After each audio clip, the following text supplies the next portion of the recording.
The distant rumble of hoofbeats struck terror in Sophia Lambert's heart as she stumbled through the tall prairie grass, her lungs burning with each desperate breath. Colorado Territory, 1874, was no place for a woman alone, but she hadn't had a choice since the raiders had descended on the stagecoach like locusts, their whoops and gunfire shattering the peaceful afternoon.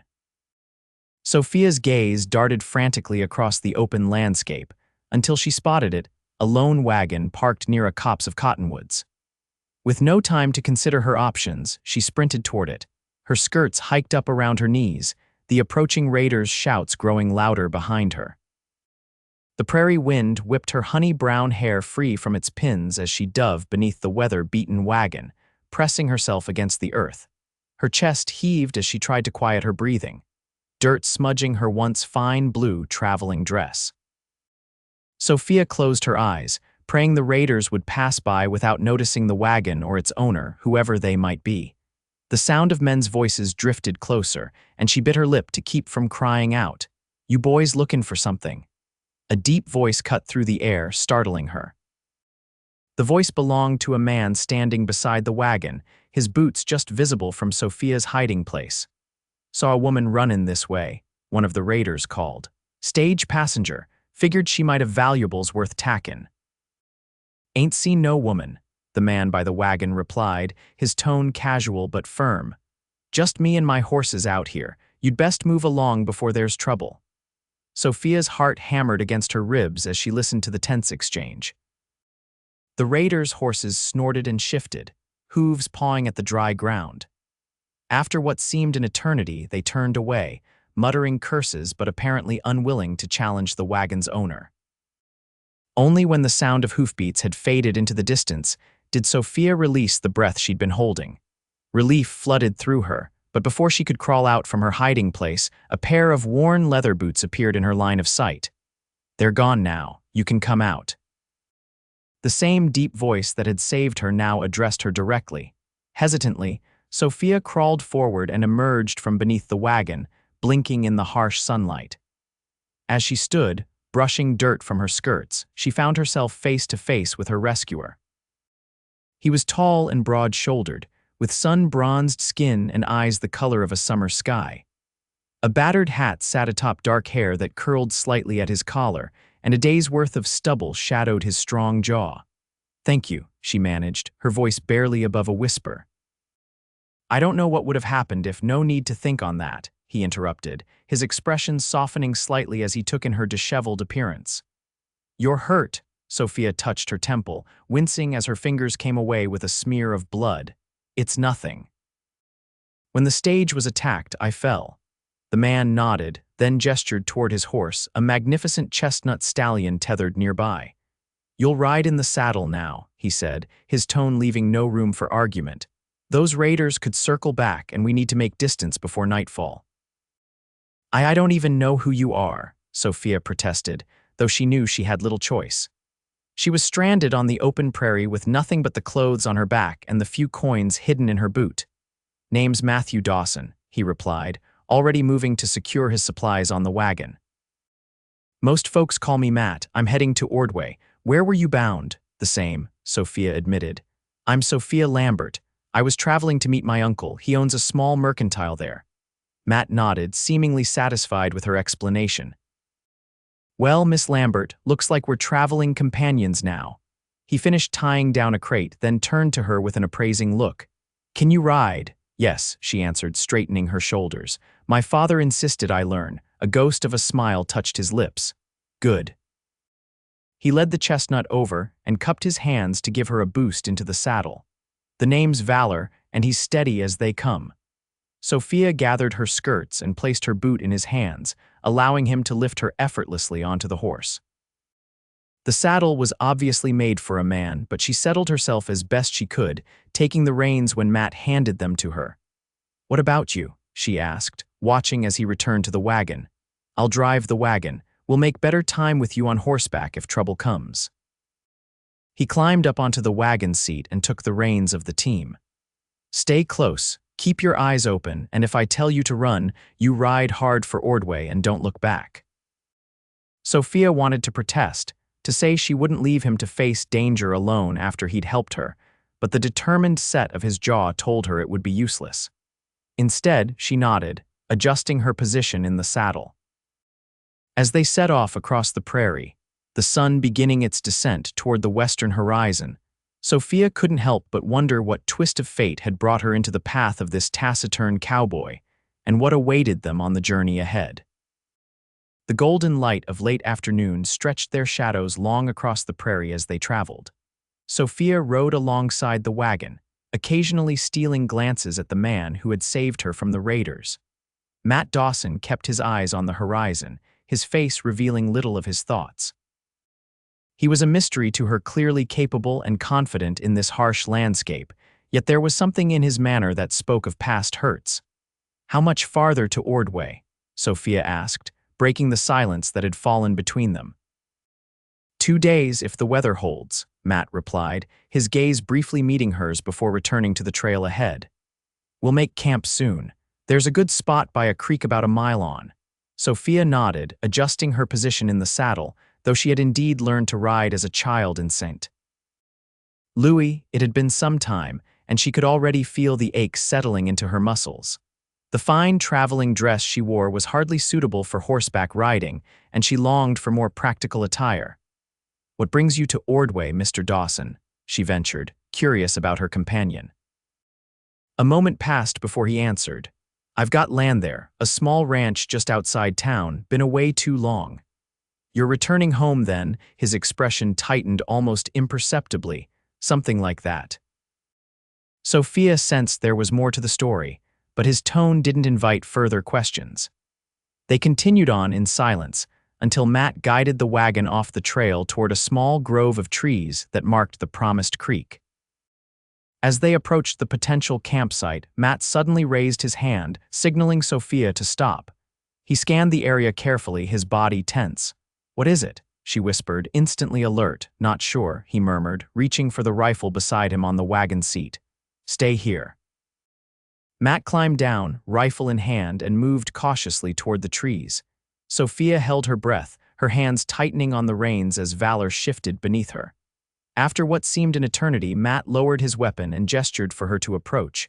"All clear," he called, "just being cautious."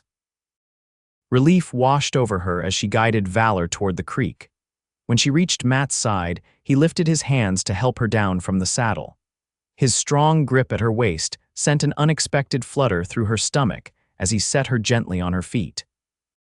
"Thank you," she said, stepping back quickly and brushing at her skirts to hide her momentary confusion. "You did well today," Matt observed, taking Valor's reins and leading him toward the water. "Not everyone would have kept their wits about them after what you've been through." Sophia smiled faintly. "My father always said I was too stubborn for my own good." As Matt tended to the horses, Sophia took stock of their campsite. The creek gurgled pleasantly, its banks lined with cottonwoods and willows that would provide shelter from the wind. The sun was sinking rapidly now, painting the sky in brilliant hues of orange and pink.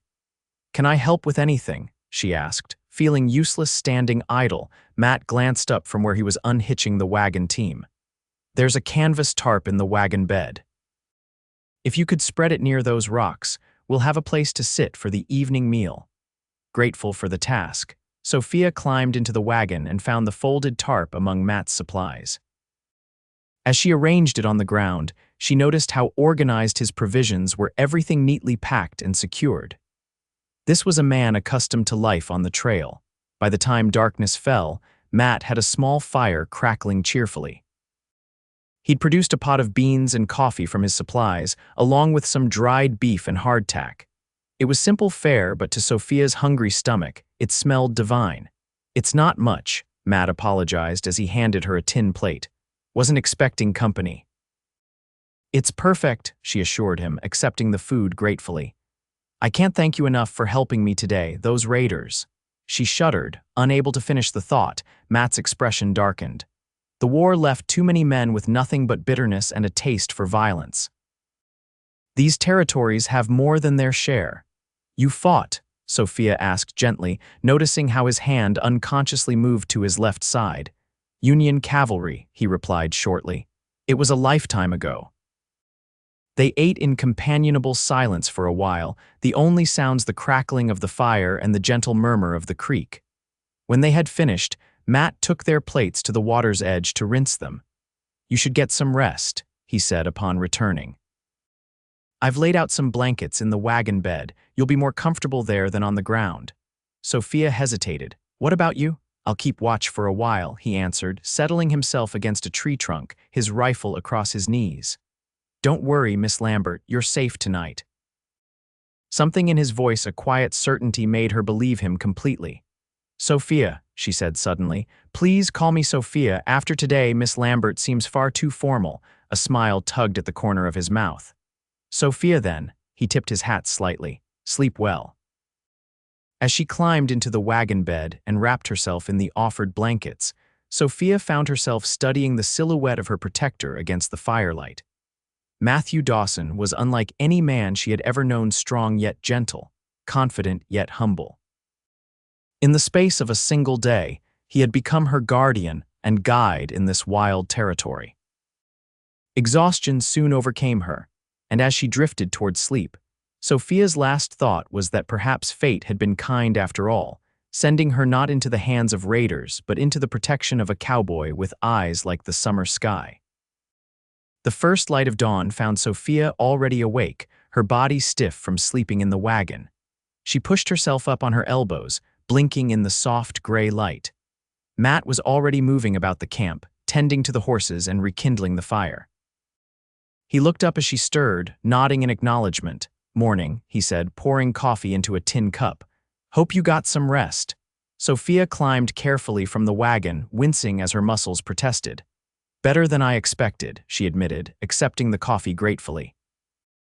The warm liquid was bitter but fortifying, and she sipped it as she tried to smooth her rumpled dress and tame her tangled hair. Matt politely averted his eyes, giving her a moment of privacy. "Creek's just behind those willows if you want to freshen up. I'll have breakfast ready when you return." Sophia thanked him and made her way to the water, carrying her small handbag that had somehow remained with her through yesterday's chaos. The cold creek water was bracing, but welcome, as she washed her face and hands, doing her best to make herself presentable with limited resources. When she returned to camp, Matt had bacon sizzling in a cast iron pan and biscuits warming by the fire. The simple meal was far from the elegant breakfast she had known in St. Louis, but the aroma made her stomach growl appreciatively. "You're quite the cook, Mr. Dawson," she remarked, settling beside the fire. He handed her a plate.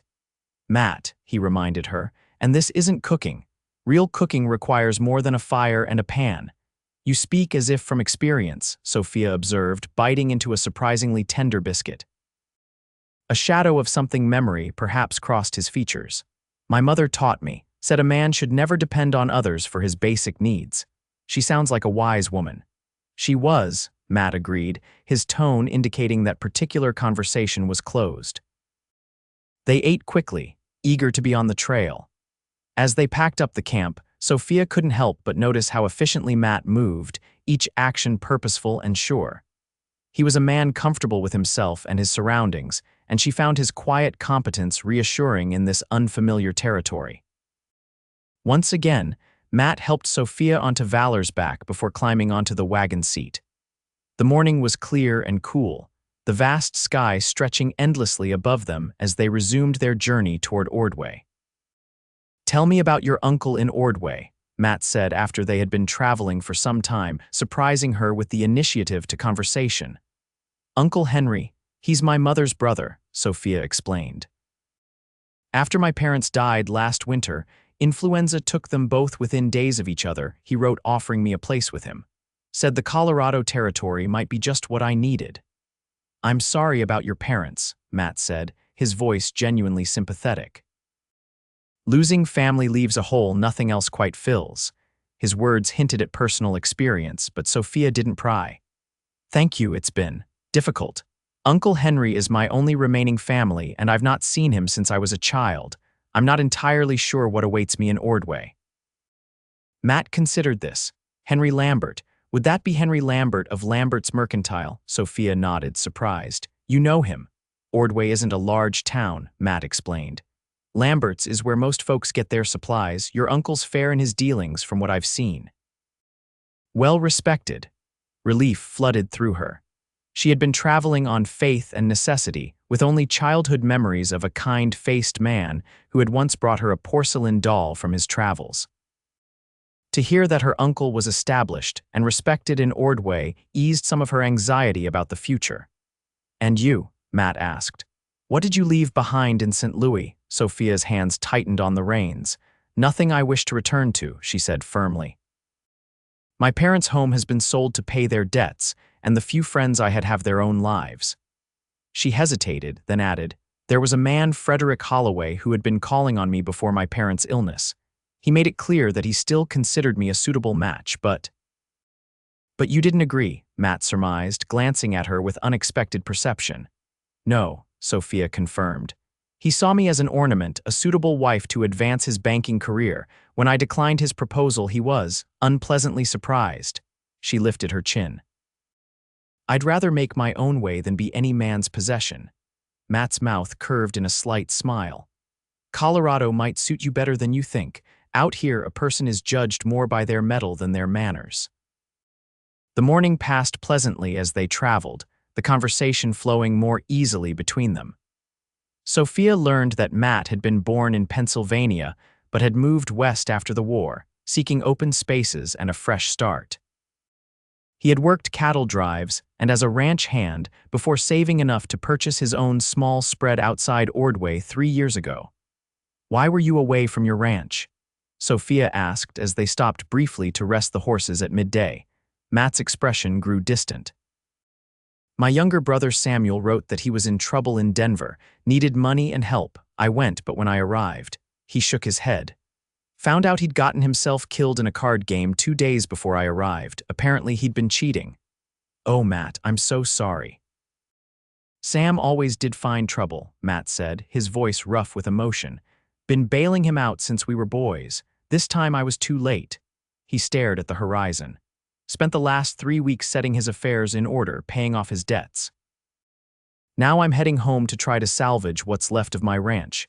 Sophia instinctively reached out, placing her hand on his arm in a gesture of comfort. "At least you tried. That counts for something." Matt looked down at her hand, then met her gaze with an intensity that made her breath catch. For a moment, something unspoken passed between them, a connection deeper than their brief acquaintance should allow. The moment was broken by the distant sound of a rider approaching. Matt immediately tensed, his hand moving to his holster as he scanned the horizon. "Get behind the wagon," he instructed, his voice low and urgent.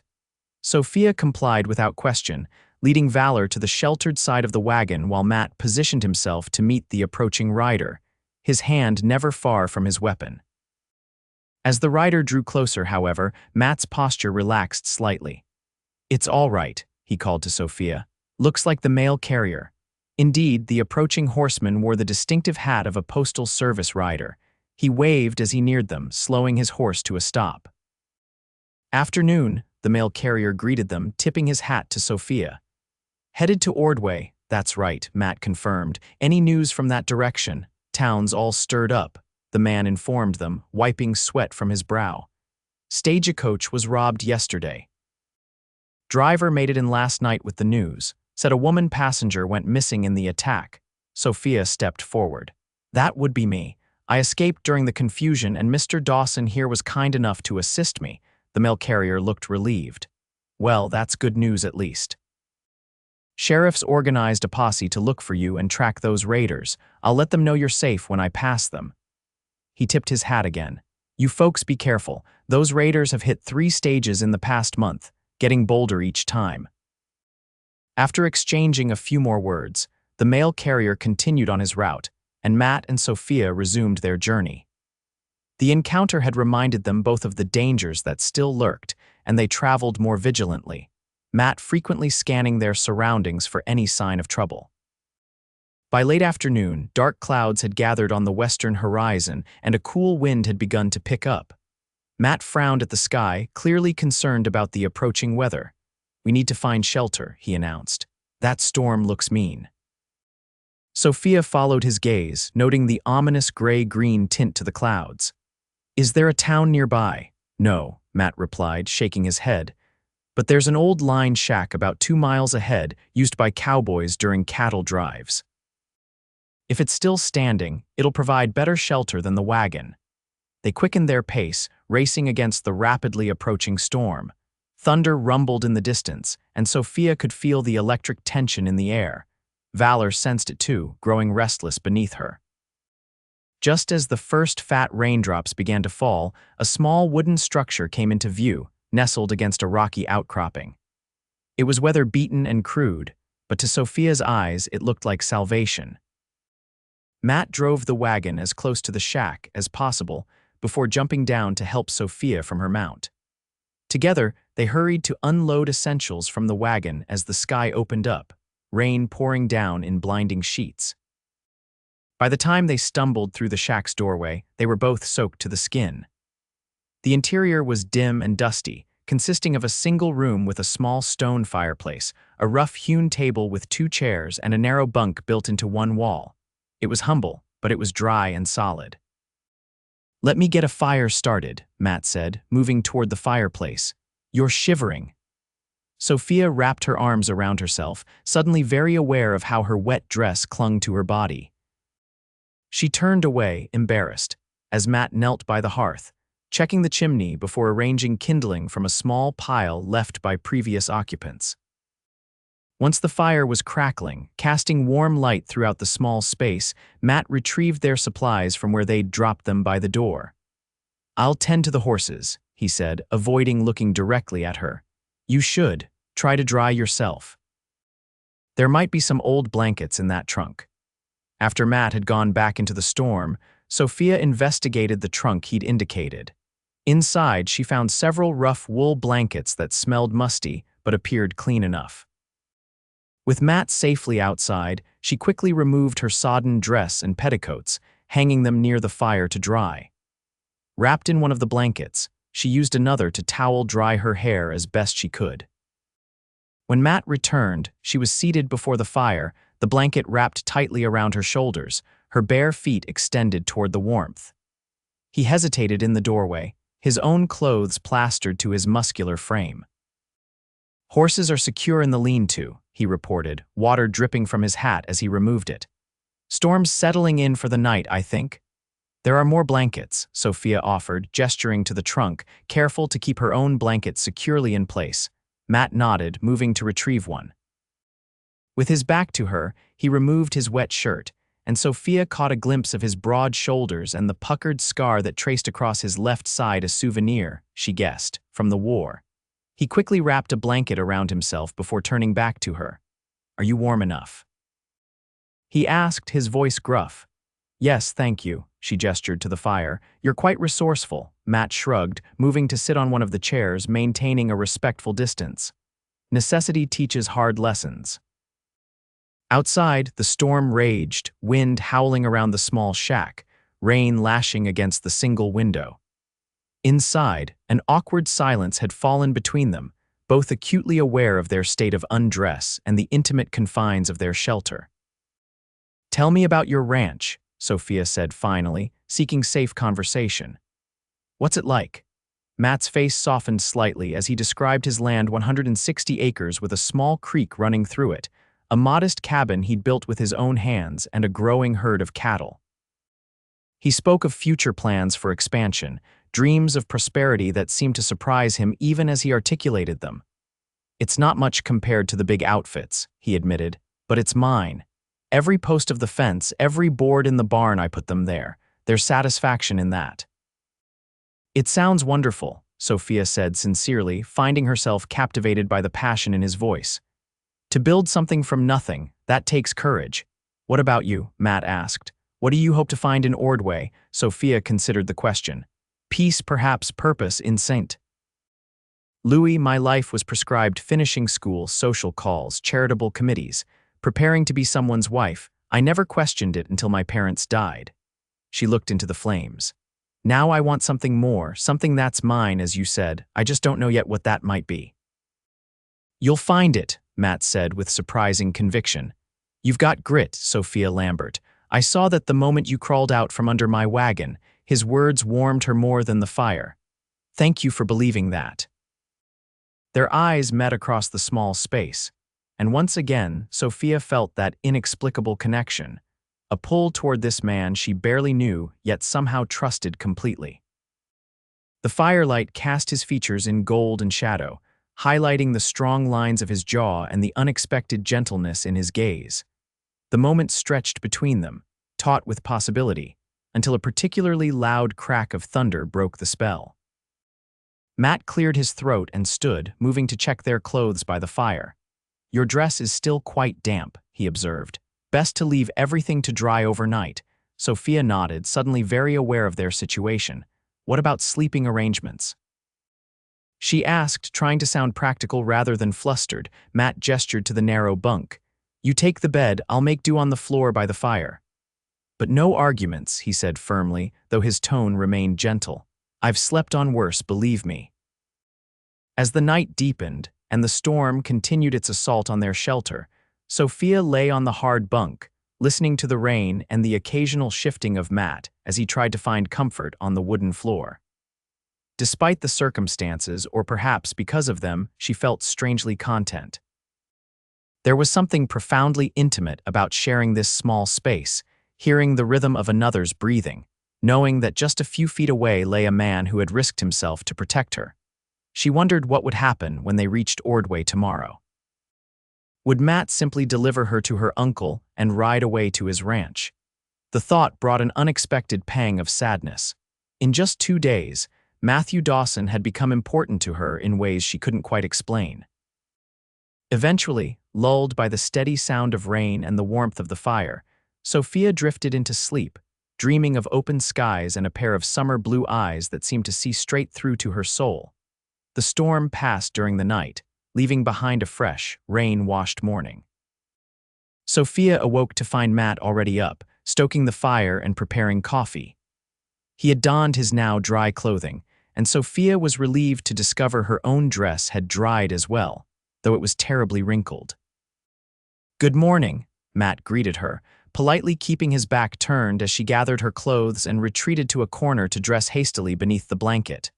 "Good morning," she returned, working quickly to put herself to rights. "How long until we reach Ordway?" "If we start soon, we should arrive by late afternoon," Matt replied, pouring coffee into a tin cup for her once she was dressed. Sophia accepted the coffee gratefully, trying to ignore the flutter of disappointment at how soon their journey would end. She watched as Matt efficiently prepared a simple breakfast from their supplies, his movements economical and practiced. There was something deeply appealing about his self-sufficiency, so different from the men she had known in St. Louis who depended on servants for their every need. They ate quickly, eager to be on the trail.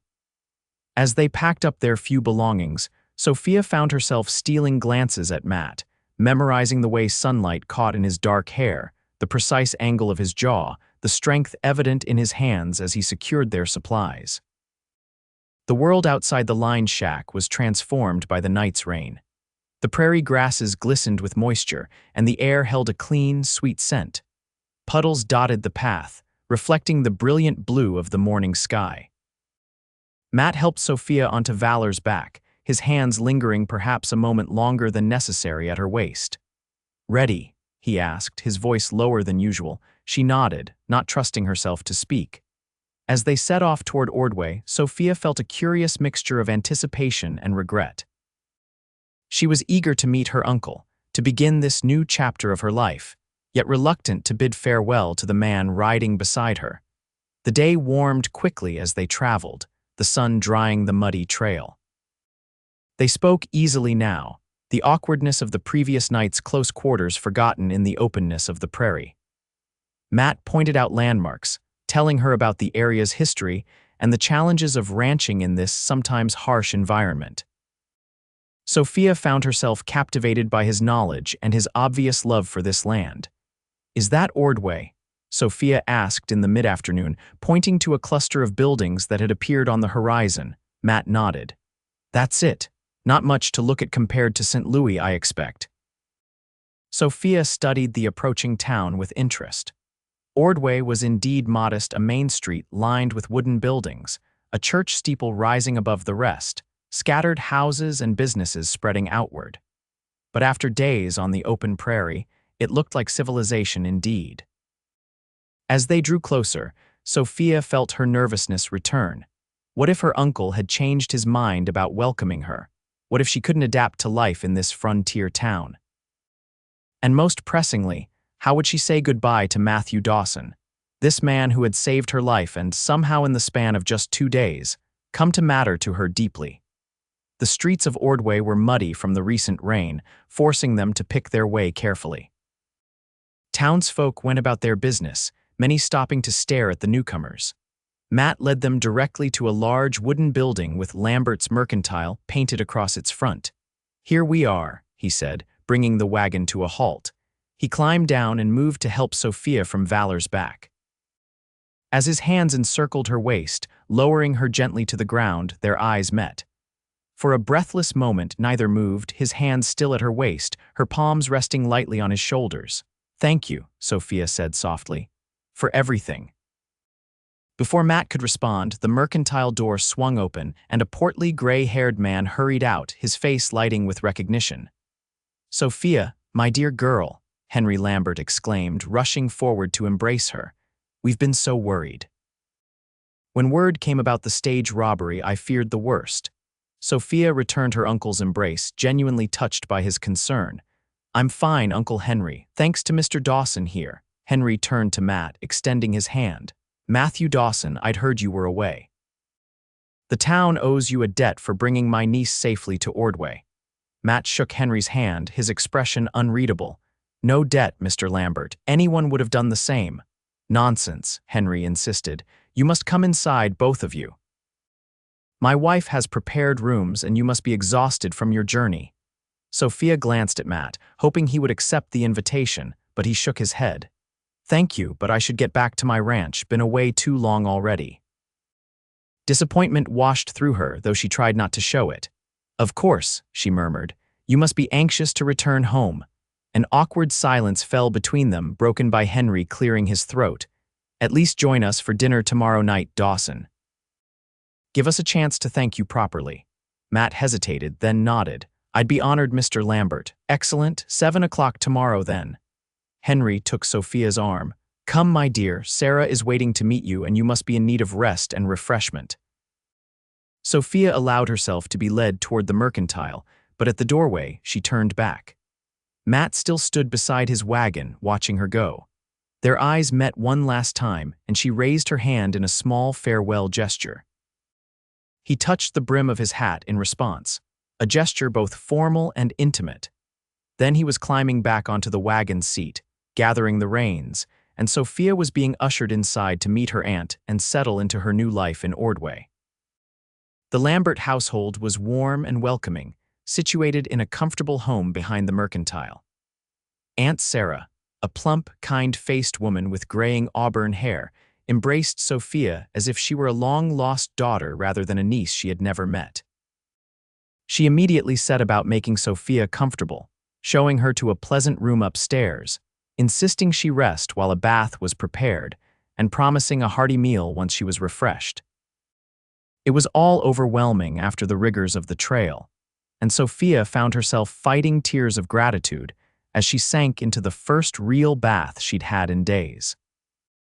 The warm water soothed her tired muscles, and the clean dress Aunt Sarah had provided, one of her own, hastily altered, felt like luxury against her skin after days in her travel-worn clothing. Over supper that evening, Sophia recounted her ordeal to her aunt and uncle, careful to emphasize Matt's bravery and kindness. "Matthew Dawson," Uncle Henry mused, stroking his beard. "A fine young man, though he keeps to himself mostly. Fought with distinction in the war, I'm told. Came to Ordway about 3 years ago, bought that small spread north of town. Pays his bills on time, fair in his dealings." He mentioned his brother had recently passed away in Denver, Sophia said, curious to learn more about Matt. Henry nodded solemnly. "Samuel Dawson. Not cut from the same cloth as his brother, I'm afraid. Wild, that one, always in and out of trouble." "Henry," Aunt Sarah chided gently, "we shouldn't speak ill of the dead." "No disrespect intended," Henry assured her. Just stating facts. Matt's the steady sort, responsible, hardworking. Samuel was. He searched for a diplomatic phrase, more interested in quick fortunes than honest work. Sophia absorbed this information, adding it to the picture of Matt that was forming in her mind. No wonder he had seemed so world-weary at times, carrying the burden of a troublesome brother alongside his own responsibilities. "Well," Aunt Sarah said brightly, changing the subject, "we're all looking forward to having Mr. Dawson for dinner tomorrow. It will give us a proper chance to thank him." She patted Sophia's hand. "And perhaps you'll have a chance to see more of Ordway tomorrow. It's not St. Louis, of course, but it's a good town with good people." That night, lying in a real bed for the first time since leaving St. Louis, Sophia found sleep elusive. Her mind kept returning to Matt, the way he had faced down the raiders, his quiet competence on the trail, the unexpected gentleness in his eyes when he thought she wasn't looking. She wondered what he was doing now, if he had reached his ranch safely, if he was perhaps thinking of her too. The next day passed in a flurry of activity, as Sophia was introduced to Ordway and its inhabitants. Uncle Henry proudly showed her the mercantile, explaining its operations and introducing her to the customers who came and went throughout the day. Aunt Sarah took her on a tour of the town, stopping frequently as townsfolk greeted them, everyone curious about the new arrival. Sophia tried to focus on these new experiences, to appreciate her relatives' kindness and the friendly reception from the townspeople. But as the day wore on, she found her anticipation building for the evening's dinner and the chance to see Matt again. When she finally retreated upstairs to prepare for dinner, Sophia was surprised to find a new dress laid out on her bed, a lovely creation of deep blue cotton with delicate white trim. "I hope it fits," Aunt Sarah said from the doorway. "I noticed your traveling clothes were worse for wear, and I thought you might like something fresh for dinner." Tears pricked Sophia's eyes at the thoughtful gesture. "It's beautiful, Aunt Sarah, thank you," the older woman smiled knowingly. "I thought the color might bring out your eyes and perhaps catch a certain gentleman's attention." Sophia felt a blush creep up her cheeks. "I don't know what you mean." "Of course not, dear," Aunt Sarah replied, her eyes twinkling. "Now let me help you with your hair." By the time 7 o'clock approached, Sophia was a bundle of nerves. The blue dress fit perfectly, her hair was arranged in a simple but elegant style, and Aunt Sarah had even produced a small bottle of lavender water for Sophia to dab at her wrists and throat. When the knock came at the front door, Sophia's heart leapt. She forced herself to remain seated in the parlor, hands folded demurely in her lap, as Uncle Henry went to greet their guest. Matt's deep voice carried from the entryway, and then he was there, standing in the parlor doorway. Sophia's breath caught in her throat. He had clearly made an effort for the occasion, wearing clean trousers and a crisp white shirt beneath a dark vest. His hair was neatly combed, his face freshly shaved. But it was the look in his eyes when they fell on her that sent a tremor through her, a look of quiet admiration and something deeper, something that made the room seem suddenly warmer. "Miss Lambert," he greeted her, a hint of a smile playing at his lips. "You're looking well." "Mr. Dawson," she returned, rising to her feet. "I'm glad you could join us." Their eyes held for a long moment before Aunt Sarah bustled in from the kitchen, breaking the spell. "Mr. Dawson, welcome to our home. Dinner is nearly ready. Henry, pour our guest some whiskey while we wait." The meal that followed was pleasant, with conversation flowing easily among the four of them. Matt spoke of his ranch, the improvements he planned now that he had returned, and answered Henry's questions about cattle prices and breeding stock. Sophia was content to listen, enjoying the deeper understanding of Matt's life and dreams that emerged from the conversation. After dinner, as Aunt Sarah served coffee and apple pie, the discussion turned to Sophia's plans now that she had arrived in Ordway. "I had hoped," Uncle Henry said, "that you might consider helping in the mercantile, Sophia. We're not getting any younger and the business has grown. Having family to rely on would be a blessing." "I'd be happy to help," Sophia replied sincerely. "Though I should warn you, my experience with commerce is limited." "You'll learn," Henry assured her. "And having a woman's touch in the store might help with our female customers. Many of the ranchers' wives and daughters find it awkward discussing certain needs with an old man like me. As the evening progressed, Sophia became aware of Matt watching her, his gaze thoughtful and warm whenever their eyes met. When it came time for him to depart, she felt a sharp pang of regret. "I'll see Mr. Dawson out," she told her aunt and uncle, ignoring Aunt Sarah's knowing smile. At the front door, they paused, suddenly awkward with each other now that they were alone. "Thank you for coming tonight," Sophia said, searching for words that wouldn't reveal too much of her feelings. "Thank you for the invitation," Matt replied. He hesitated, then added, "Your aunt and uncle are good people. You'll be happy here." "I think so," she agreed. "Though I must admit, after our adventure, ordinary life in Ordway might seem a bit tame." A smile tugged at his lips. "I wouldn't count on Ordway staying too quiet. This territory has a way of keeping life interesting." Another silence fell between them, filled with unspoken thoughts. Finally, Matt reached for his hat, which he had been holding in his hands. "I should go. It's a fair ride back to the ranch." "Of course." Sophia tried to hide her disappointment. Perhaps we'll see each other in town sometime." "I'd like that," Matt said, his voice deepening slightly.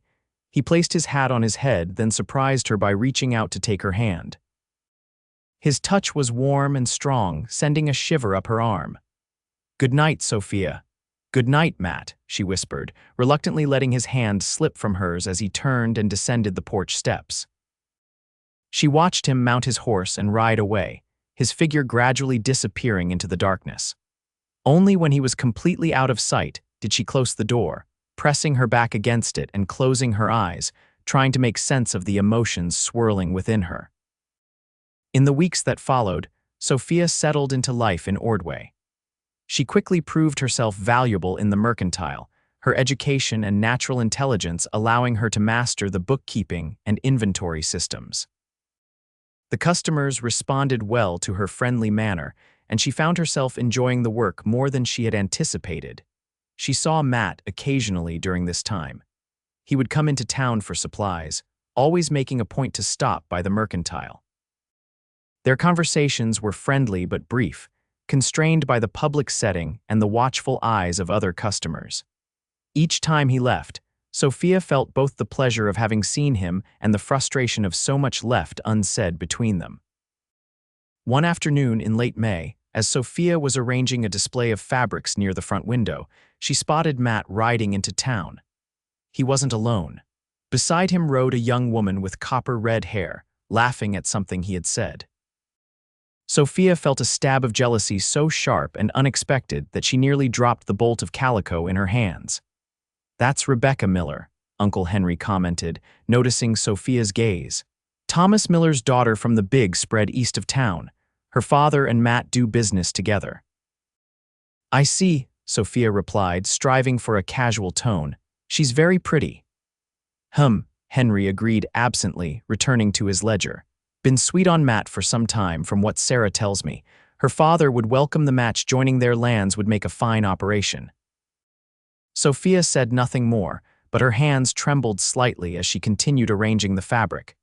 When Matt entered the mercantile a short while later alone, she noted with relief she greeted him with careful politeness. "Good afternoon, Mr. Dawson. What can I help you with today?" Matt raised an eyebrow at her formal tone. "Mr. Dawson, is it? I thought we were past that." Sophia busied herself with straightening items on the counter. "Force of habit, I suppose, professional courtesy." "I see." Matt studied her face, seeming to sense the change in her demeanor. "I need some fence staples and coffee if you have it in stock." As Sophia gathered his items, Matt leaned against the counter, watching her. "I'm having some neighbors over for a small gathering at my ranch this Sunday," he said casually. "Sort of a homecoming. I was hoping you and your aunt and uncle might attend." Sophia looked up, surprised by the invitation. "A gathering? Nothing fancy," Matt clarified. "Just some food, maybe some music if Tom Miller brings his fiddle. A chance for folks to socialize away from town." He paused, his eyes holding hers. "I'd like you to see my place." The sincerity in his voice melted some of Sophia's irrational jealousy. "I'd like that too," she admitted. "I'll speak to Aunt Sarah and Uncle Henry, but I'm sure they'd be pleased to accept." Matt's smile was worth any lingering doubt. "Good, 1 o'clock on Sunday then. After he had paid for his purchases and left, Uncle Henry approached Sophia with a knowing expression. So Dawson's hosting a gathering. That's unusual. He's not generally one for socializing. Perhaps he's trying to be more neighborly, Sophia suggested, trying to ignore the flutter of hope in her chest. Sunday arrived clear and warm, a perfect late spring day. Sophia spent extra time on her appearance, selecting a pretty green dress that Aunt Sarah had helped her make, its color complementing her honey-brown hair and hazel eyes. They traveled to Matt's ranch in Uncle Henry's buggy, following his directions along a well-maintained road that wound through rolling grasslands. As they crested a small rise, Matt's ranch came into view below them. A neat cabin stood near a grove of cottonwoods, with a barn and corral nearby. A creek sparkled in the sunlight as it wound through the property. It was modest compared to the larger spreads in the area, but there was a harmony to it, a sense of careful planning and hard work. Several wagons and horses were already there when they arrived, and Matt himself came to greet them as they pulled up to the hitching post near the cabin. "Welcome to Dawson Ranch," he said, helping Aunt Sarah down from the buggy before turning to offer his hand to Sophia. Their fingers lingered together perhaps a moment longer than necessary. "Your home is lovely," Sophia said sincerely as he led them toward the gathering of neighbors near the cabin. "It's a work in progress," Matt replied, a note of pride in his voice despite the modest disclaimer. The afternoon unfolded pleasantly. Matt had prepared a feast of barbecued beef, and the neighbors had contributed side dishes and desserts. There was indeed music, with Tom Miller playing the fiddle while others clapped along or danced in the cleared area before the cabin. Sophia met many of Matt's neighbors, including the Miller family with their daughter Rebecca, who was indeed beautiful but, Sophia was relieved to note, seemed more interested in a young rancher named David than in Matt. Throughout the afternoon, Matt was the attentive host, making sure everyone had food and drink, joining conversations, even taking a turn with the fiddle that revealed an unexpected musical talent. But Sophia noticed that his eyes frequently sought her out across the gathering, and he made a point of introducing her to everyone as the lady who outfoxed the Barton gang, his tone warm with admiration. As the sun began its descent toward the western horizon, casting long shadows across the ranch, Matt approached Sophia where she sat chatting with Aunt Sarah and several neighboring women. "Miss Lambert, I wonder if you might like to see the rest of the ranch before the light fails," he suggested, his formal address belied by the warmth in his eyes. Aunt Sarah gave Sophia an encouraging nod. "Go ahead, dear. I'm quite comfortable here with Mrs. Wilkins and her fascinating quilt patterns." Sophia rose, accepting Matt's offered arm, acutely aware of the knowing glances exchanged among the older women. They walked away from the gathering, following a path that led along the creek. "Your neighbors seem very kind," Sophia observed as they strolled. "Good people," Matt agreed. "Out here, neighbors matter. You rely on each other when times get hard." They walked in companionable silence for a while, the sounds of the gathering fading behind them. The setting sun painted the prairie in gold and amber, and a light breeze carried the sweet scent of wildflowers. "I've been thinking about our journey here," Matt said suddenly, stopping beside the creek where it widened into a small pool. "About finding you hiding beneath that wagon." Sophia turned to face him, her heart quickening at the intensity in his gaze. "I think about it too," she admitted softly. "When I saw you there, covered in dust, terrified but still fighting." Matt shook his head, a smile touching his lips. "I've never met anyone like you, Sophia Lambert." He took both her hands in his touch gentle but sure. "I know we haven't known each other long, and maybe this is too forward, but these past weeks, seeing you in town, watching you build a life here, I find myself thinking about you all the time." Sophia's breath caught in her throat. "Matt." "You don't have to say anything," he hastened to add. "I just wanted you to know, I care for you, Sophia, more than I thought possible after such a short acquaintance." The sincerity in his voice, the vulnerability in his eyes, broke through the last of Sophia's hesitation. "I care for you too," she whispered. "From that first day when you stood between me and danger without a second thought, something changed for me." Matt's hands tightened around hers. I'd like to court you properly with your uncle's blessing, if you'd allow it." "I'd like that very much," Sophia replied, happiness blooming within her like a desert flower after rain. Slowly, giving her every chance to pull away, Matt leaned down and brushed his lips against hers in a kiss so gentle it was almost reverent. Sophia responded, her hands sliding up to rest against his chest, feeling the strong beat of his heart beneath her palms. When they parted, Matt rested his forehead against hers for a moment, both of them breathing a little faster. "We should head back," he murmured reluctantly, "before your aunt sends a search party." Sophia laughed softly, joy bubbling up inside her. "Yes, I suppose we should." As they walked back toward the gathering, hand in hand now, Sophia looked around at the beautiful land, the neat cabin, the community of neighbors who had welcomed her so warmly. She thought about the strange twist of fate that had led her to hide beneath a wagon as raiders approached, and how that desperate moment had led her to this man, this place, this unexpected happiness. "What are you thinking?" Matt asked, noticing her contemplative expression. Sophia smiled up at him, squeezing his hand. "I'm thinking that sometimes the most frightening moments can lead to the most beautiful beginnings." Matt returned her smile, lifting her hand to press a kiss against her knuckles. "I couldn't agree more." The summer months passed in a golden haze of happiness for Sophia. Matt courted her with old-fashioned formality, calling at the Lambert home several evenings a week, taking her for buggy rides on Sundays after church, and escorting her to the occasional social gatherings in Ordway. Uncle Henry had readily given his blessing, having developed a genuine respect for Matt, and Aunt Sarah was delighted by the romance blossoming under her roof.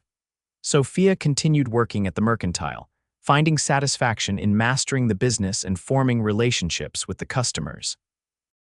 On her days off, she often rode out to Matt's ranch, sometimes accompanied by Aunt Sarah as a proper chaperone, other times joining neighbors for work parties or social gatherings where her presence alongside Matt was accepted as natural. As July turned to August, bringing scorching heat to the Colorado prairie, Matt invited Sophia and her aunt and uncle to a special dinner at his ranch. He had been mysterious about the occasion, simply asking them to arrive in the early evening. When they reached the ranch, Sophia gasped in surprise. Matt had transformed the area before his cabin, hanging lanterns from the cottonwood branches, setting up a table with a proper cloth and his best dishes. Flowers from the prairie decorated the center, and the delicious smell of roasting beef filled the air. "What's all this?" Sophia asked as Matt helped her down from the buggy. "A celebration," he replied with a smile, looking handsome in a clean white shirt and his best vest. "I wanted to share some news." Once they were all seated at the table, Matt served the meal he had prepared himself: roast beef, potatoes, fresh vegetables from his garden, and a pie that he admitted with a grin had been baked by his neighbor Mrs. Miller. After they had eaten, Matt cleared his throat, suddenly looking nervous. "I asked you all here tonight because I wanted to share something important." He looked at Uncle Henry. "Sir, you know I've been courting your niece these past months with your blessing." Henry nodded, his expression growing serious. "Indeed, and I've been pleased to see the happiness you've brought her." Matt turned to Sophia, his eyes soft with emotion.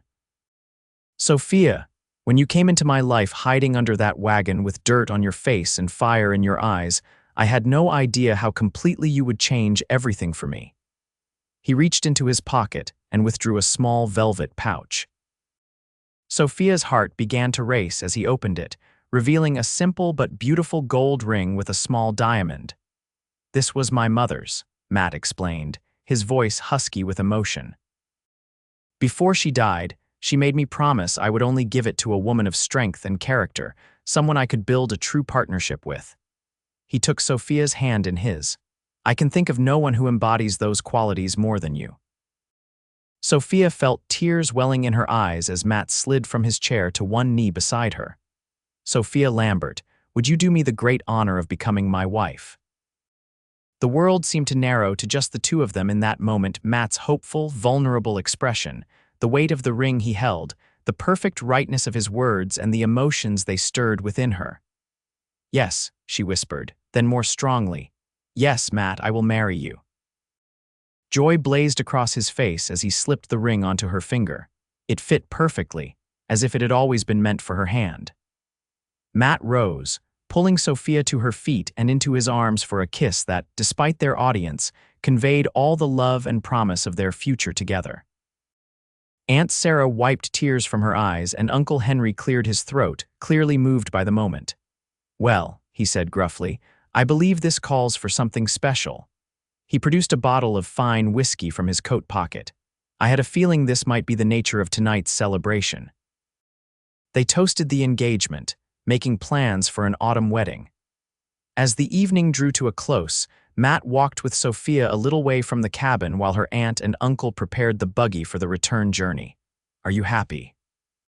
he asked, his arm around her waist as they gazed up at the star-filled sky. "Completely," Sophia assured him, leaning her head against his shoulder. "Though I must admit, I never imagined when I left St. Louis that I would find myself engaged to a Colorado rancher within months." Matt chuckled, turning to face her fully. "Life has a way of surprising us. When I rode out that morning to check my fence line, I certainly didn't expect to come back with the most beautiful, courageous woman I've ever met." "Is that how you remember it?" Sophia teased. "I recall being rather bedraggled and terrified." "Terrified, maybe," Matt conceded, brushing a strand of hair from her face. "But never defeated. That's what struck me from the beginning, your determination, your spirit." His expression grew serious. "Life out here isn't always easy, Sophia.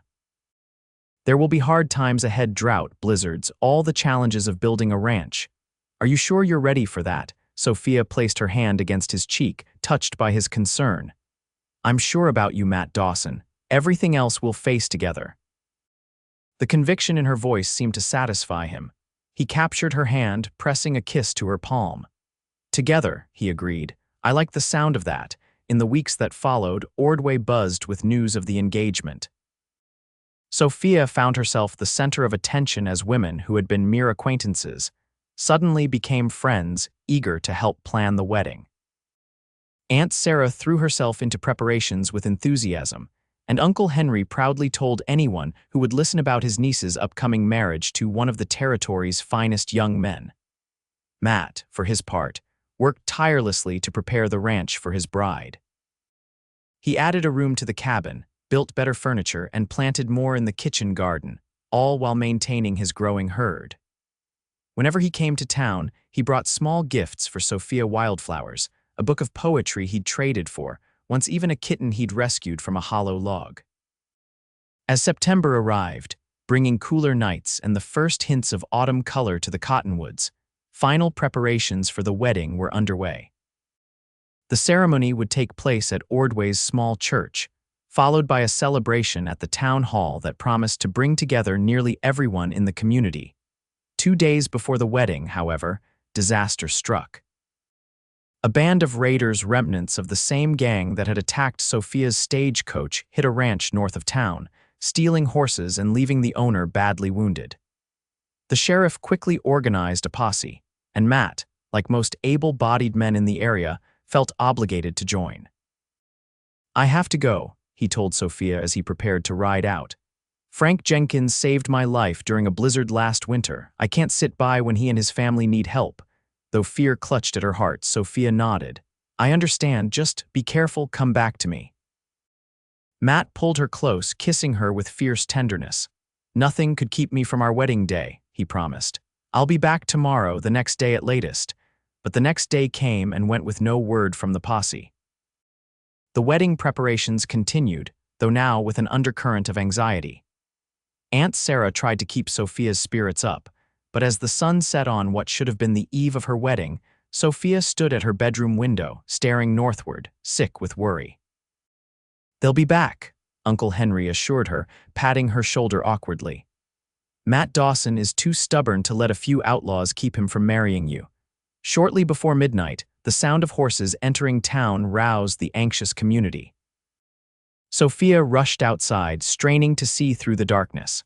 The posse had returned, their faces grim with exhaustion, and there, dismounting slowly from his horse, was Matt. Sophia ran to him, heedless of propriety, throwing her arms around his dust-covered form. "You're safe," she breathed, fighting tears of relief. "Told you I'd be back," he murmured into her hair, holding her tightly despite his obvious fatigue. "Did you find them?" Uncle Henry asked, approaching with several other townsmen. The sheriff nodded. "Got 3 of them. 2 more escaped into the hills, but they won't be bothering this territory again anytime soon." He glanced at Matt. "Dawson here tracked them through country I wouldn't have believed a white man could read, then took a bullet graze, saving young Collins when the shooting started." Sophia gasped, pulling back to examine Matt more closely. Only then did she notice the blood-stained bandage on his upper arm. "You're hurt." "It's nothing," Matt insisted, though the tightness around his eyes betrayed his pain. "Barely a scratch." Despite his protests, Sophia insisted on accompanying him to the doctor's house, where the elderly physician confirmed that the wound, while painful, was indeed minor. After cleaning and rebandaging Matt's arm, the doctor prescribed rest, "though I expect that's a lost cause with your wedding tomorrow," he added with a chuckle.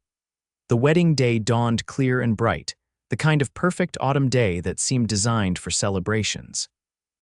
Despite his injury and the previous day's exertions, Matt stood tall and handsome at the altar, his eyes never leaving Sophia as she walked down the aisle on her uncle's arm. She wore a gown of ivory silk that Aunt Sarah had helped her make, with lace at the collar and cuffs that had been sent by one of her St. Louis friends as a wedding gift. The church was filled to capacity, the entire community having turned out to witness the union of the Eastern lady who had so quickly become one of their own, and the respected rancher who had finally found his match. As they exchanged their vows, Sophia felt a sense of rightness, of completion, that transcended the ceremony itself.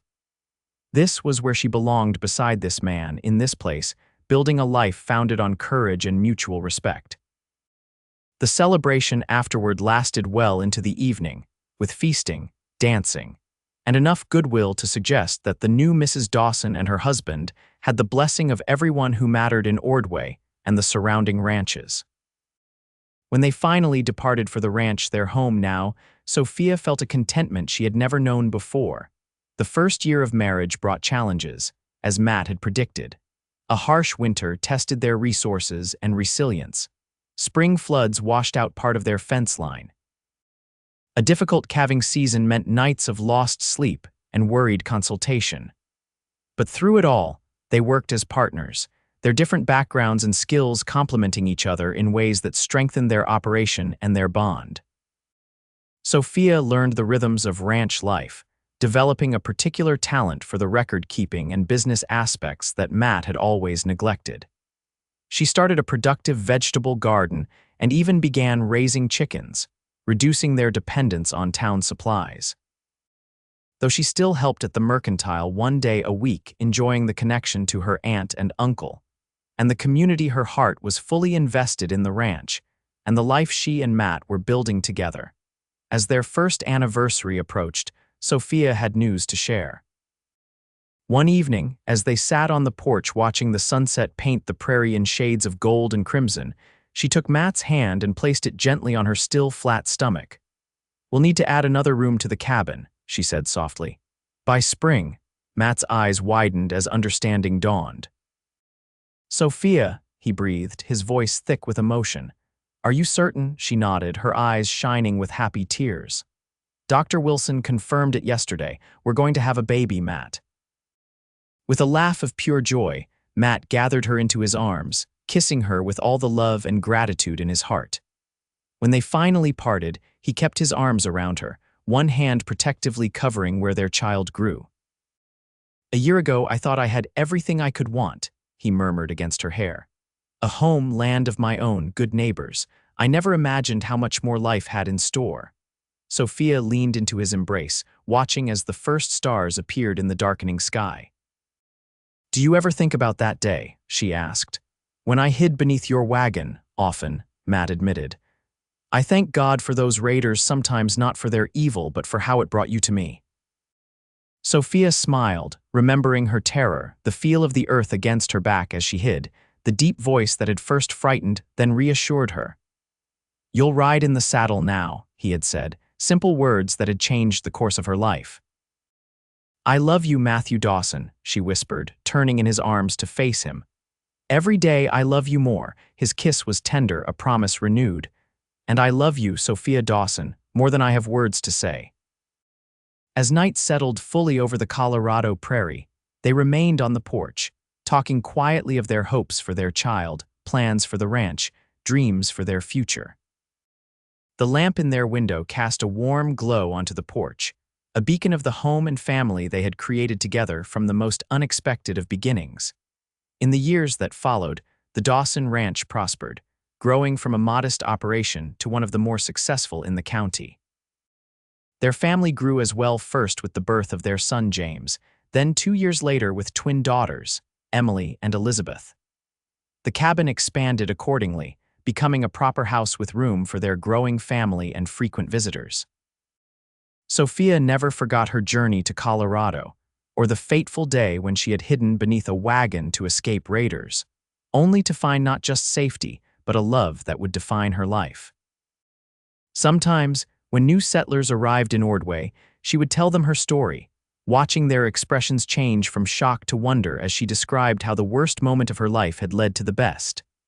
"Life has a way of surprising us," she would say, echoing Matt's words from long ago. "Sometimes, the most frightening moments can lead to the most beautiful beginnings." And Matt, listening to his wife's story for perhaps the 100th time, would still look at her with the same admiration and love that had begun that day on the prairie, when a courageous young woman had crawled from beneath his wagon and into his heart.